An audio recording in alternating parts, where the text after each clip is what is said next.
ರಾಜ್ಯದಲ್ಲಿ ರೈತರ ಕಿಚ್ಚು ಜೋರಾಗ್ತಾ ಇದೆ.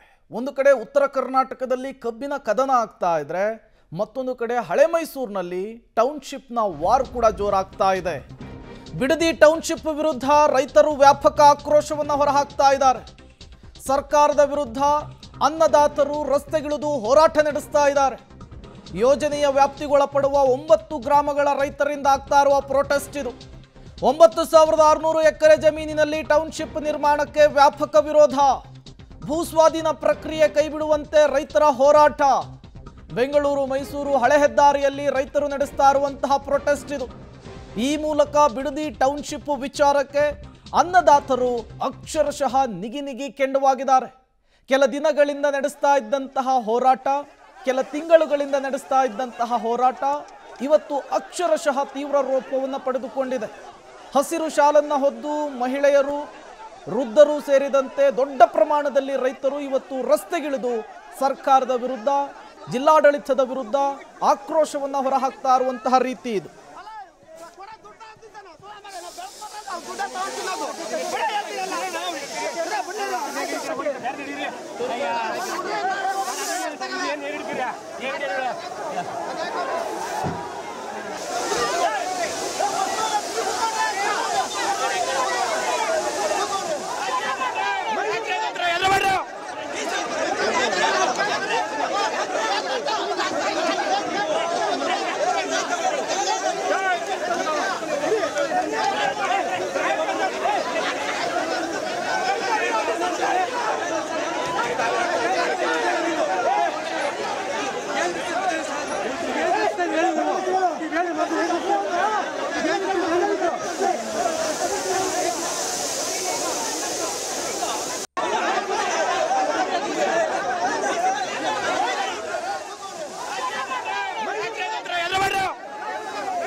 ನೀವು ಕೂಡ ದೃಶ್ಯವನ್ನು ಗಮನಿಸ್ತಾ ಇದ್ದೀರಿ. ರಾಮನಗರದಲ್ಲಿ ಬಿಡದಿ ಟೌನ್ಶಿಪ್ ವಿಚಾರಕ್ಕೆ ಅನ್ನದಾತರು ನಡೆಸ್ತಾ ಇರುವಂತಹ ಹೋರಾಟದ ಕಿಚ್ಚು ಯಾವ ರೀತಿ ಇತ್ತು ಅನ್ನೋದನ್ನ ಈ ದೃಶ್ಯ ತೋರಿಸ್ತಾ ಇದೆ. ಸಾವಿರಾರು ಸಂಖ್ಯೆಯಲ್ಲಿ 16 ಗ್ರಾಮದ ಜನರು ಜಮಾಯಿಸಿ ಇವತ್ತು ಹೋರಾಟವನ್ನು ನಡೆಸ್ತಾ ಇದ್ದಾರೆ. ಡಿಸಿ ಕಚೇರಿಗೆ ತೆರಳಲು ನಿರ್ಬಂಧವನ್ನು ಹೇರಿದ್ದಾರೆ ಪೊಲೀಸರು.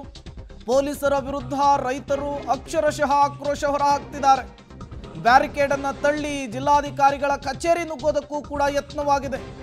ಈ ಸಂದರ್ಭದಲ್ಲಿ ಪೊಲೀಸರು ಪ್ರತಿಭಟನಾ ನಿರತರ ನಡುವೆ ಮಾತಿನ ಚಕಮಕಿಯಾಗಿದೆ, ನೂಕಾಟ ತಳ್ಳಾಟ ಆಗಿದೆ. ಕೆಲ ಹೋರಾಟಗಾರರನ್ನ ಪೊಲೀಸರು ವಶಕ್ಕೆ ಪಡೆದುಕೊಂಡಿದ್ದಾರೆ. ಕೆಎಸ್ಆರ್ಟಿಸಿ ಬಸ್ನ ಚಕ್ರಗಳ ಗಾಳಿಯನ್ನು ತೆಗೆದು ತಮ್ಮ ಆಕ್ರೋಶವನ್ನು ಹೊರಹಾಕಿದ್ದಾರೆ. ಈ ಮೂಲಕ ಕ್ಷಣದಿಂದ ಕ್ಷಣಕ್ಕೆ ಹೋರಾಟದ ತೀವ್ರತೆ ಜೋರಾಗ್ತಾ ಇದೆ, ಹೋರಾಟದ ವ್ಯಾಪ್ತಿ ಜೋರಾಗ್ತಾ ಇದೆ. ಬಿಡದಿಯ ಟೌನ್ಶಿಪ್ನ ವಿಚಾರಕ್ಕೆ ಸಂಬಂಧಪಟ್ಟಂತೆ ರೈತರು ಆಕ್ರೋಶವನ್ನು ಹೊರಹಾಕಿದಂತಹ ರೀತಿ ಇದೆ.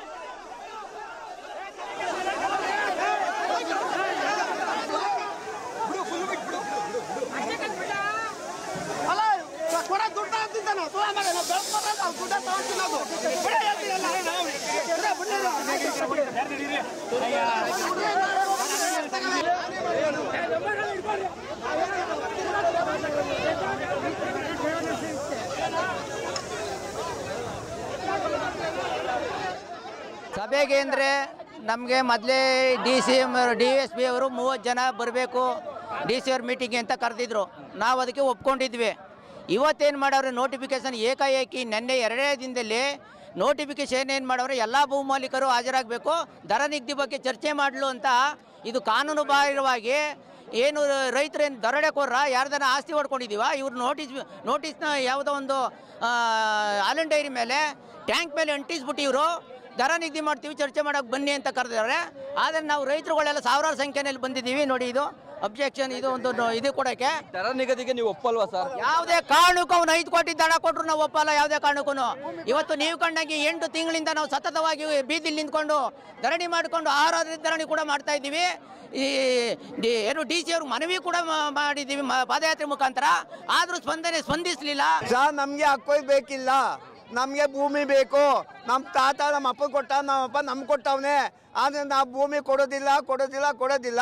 ಇವತ್ತಿನ ಜಿಲ್ಲಾಧಿಕಾರಿಗಳು ಬನ್ನಿ ಅಂತ ಎಲ್ಲರಿಗೂ ನೋಟಿಸ್ ಕೊಟ್ಟಿದ್ದಾರೆ. ಅವ್ರ ಮುಖಾಂತರ ಬಂದಿದ್ದೇವೆ. ಆದರೆ ಇವತ್ತು ಬೇಕಾದನ್ನು ಒಳಗಡ್ಕೊಂಡು ನಮ್ಗೆ ನೀಜೆ ಇಟ್ಟಿದ್ದಾರೆ, ನಮಗೆ ಒಳಗಡೆ ಕರ್ಕೊಂಡಿಲ್ಲ. ಇದು ದೌರ್ಜನ್ಯ. ನಮ್ಮ ಭೂಮಿ ನಮ್ಮ ಹಕ್ಕು ಅವನ ಕೈ ಕೆಳಗೆ ನಾವು ಕೈ ಚಾಚಲ್ಲ. ನಾವು 4 ಜನಕ್ಕೆ ಅನ್ನ ಹಾಕ್ತಿವಿ. ನಾವು ರೈತರು ಮಕ್ಕಳು, ನಾವು ವಿರೋಧ ಮಾಡಲ್ಲ. ಅವ್ನು ನಮ್ಗೆ ಅನ್ಯಾಯ ಮಾಡ್ತಾವ್ನೆ. ಅಯ್ಯಯ್ಯೋ ಅನ್ಯಾಯ ಅನ್ಯಾಯ ಅನ್ಯಾಯ ಅಯ್ಯಯ್ಯೋ ಅನ್ಯಾಯ ಮಾಡ್ತಾರ. ಡಿ.ಕೆ. ಶಿವಕುಮಾರ್ ಅನ್ಯಾಯ. ಜಿಲ್ಲಾಧಿಕಾರಿಗಳು ಕರೆದಿದ್ದಾರೆ. ಬೆಲೆ ನಿಗದಿಗೋಸ್ಕರ ಇಷ್ಟು ರೈತರುಗಳೆಲ್ಲ ನಾವು ಸಾವಿರಾರು ಸಂಖ್ಯೆಯಲ್ಲಿ ಬಂದಿದ್ದೀವಿ.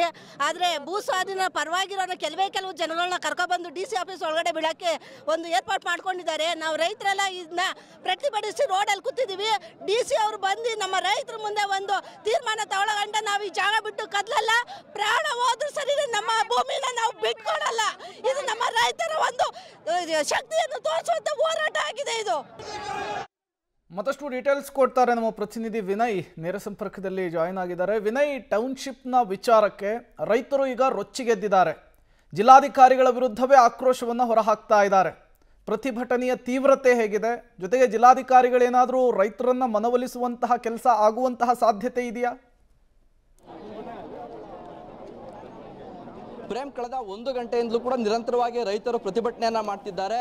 ಅಂದ್ರೆ ಆಹ್ವಾನ ಕೊಟ್ಟಿರುವಂತ ಎಲ್ಲಾ ರೈತರನ್ನು ಕೂಡ ಒಳಗಡೆ ಸಭೆಗೆ ಬಿಡಬೇಕು, ಎಲ್ಲ ರೈತರ ಸಮ್ಮುಖದಲ್ಲಿ ಸಭೆ ಆಗಬೇಕು ಅನ್ನೋ ಒಂದು ಒತ್ತಾಯವನ್ನ ರೈತರು ಮಾಡ್ತಾ ಇರುವಂತದ್ದು. ಆದ್ರೆ ಜಿಲ್ಲಾಧಿಕಾರಿಗಳು ಯಾವುದೇ ರೀತಿಯ ರೆಸ್ಪಾನ್ಸ್ ಅನ್ನ ಮಾಡ್ತಾ ಇಲ್ಲ ಅನ್ನೋದು ಕೂಡ ರೈತರ ಆಕ್ರೋಶವಾಗಿರುವಂತದ್ದು.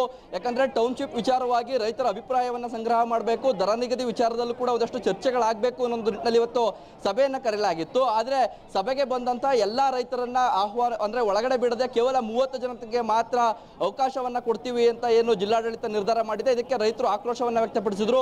ಇನ್ನೂ ಕೂಡ ರೈತರು ಪ್ರತಿಭಟನೆಯನ್ನ ನಡೆಸ್ತಾ ಬೆಂಗಳೂರು ಮೈಸೂರು ಹಳೆ ಹೆದ್ದಾರಿಯಲ್ಲೇ ಕೂತಿದ್ದಾರೆ. ಯಾವುದೇ ಕಾರಣಕ್ಕೂ ಕೂಡ ನಾವು ಸ್ಥಳದಿಂದ ಕದಲೋದಿಲ್ಲ.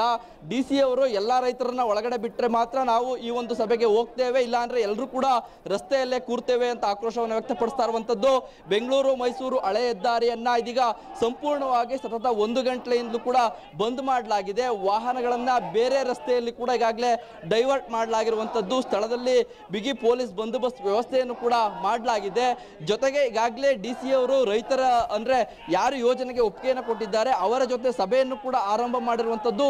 ರೈತರನ್ನ ಮತ್ತಷ್ಟು ಆಕ್ರೋಶಗೊಳಿಸುವಂತ ಕೆಲಸವನ್ನ ಮಾಡಿರುವಂತದ್ದು. ಈಗಾಗಲೇ ಸ್ಥಳಕ್ಕೆ ಮಾಗಡಿಯ ಮಾಜಿ ಶಾಸಕ ಎ ಮಂಜುನಾಥ್ ಕೂಡ ಭೇಟಿಯನ್ನ ನೀಡಿ ರೈತರ ಪ್ರತಿಭಟನೆಗೆ ಬೆಂಬಲವನ್ನ ವ್ಯಕ್ತಪಡಿಸಿದ್ದಾರೆ.